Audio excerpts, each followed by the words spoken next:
Well, joining me now with more on the reaction to the not guilty verdict in this controversial case is Charles Rose, law professor at Stetson University in Tampa, Florida. Professor, thanks for joining us. Glad to do it.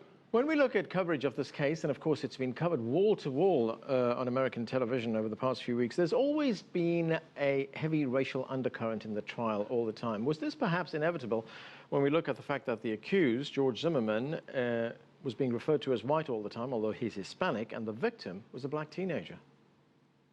Well, it was guaranteed to happen given the way in which the case actually made it into the judicial system.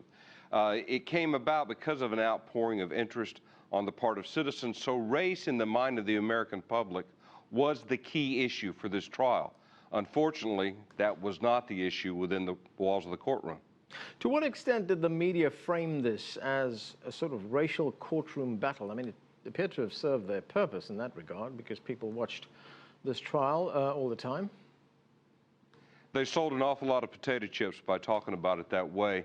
But what we found out as the trial went on, if you actually watched the trial and not the commentators talking about the trial, was that it was a classic case of a situation gone bad where self-defense was potentially available. That doesn't fit the story that most people expected, and it's a large part of the reason why they're so upset now. Right, and what do you make of the response around the country? I mean, since the verdict was announced last night, late Saturday night here in the United States, there's been a great deal of anger. There's been a lot of anger, but there hasn't been a lot of violence. And what that tells me is that as a country, we're sensitive to these issues, and we are thinking about them deeply, which is what we should be doing. Now, what happens next will probably be crucial from a legal perspective as to how it's perceived within the public eye. Now, you mentioned what happens next, and is this case now over as far as legal authorities in Florida are concerned, or there's now talk of getting the Department of Justice, that's the federal body, the Department of Justice, involved in this and taking some kind of civil action against George Zimmerman? Well, there was talk about the Department of Justice before the state of Florida stepped in and made this a Florida case, and that discussion has continued.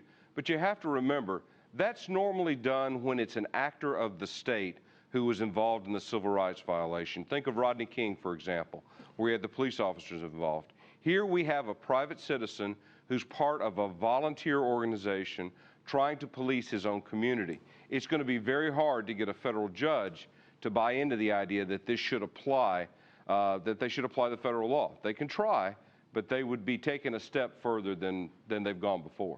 And what do you make of the fact that the president himself has got involved in this? He made a statement some time ago about Trayvon Martin, and in the wake of this verdict, he's also made a statement, which we covered earlier on in our newscast, calling for calm, calling for reflection, and asking people to respect the rule of law.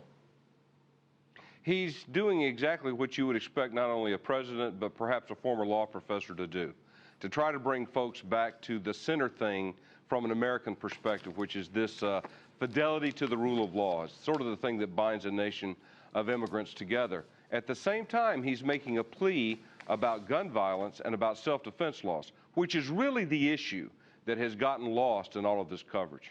Okay, sir, we're going to have to leave it there. Thanks for joining us.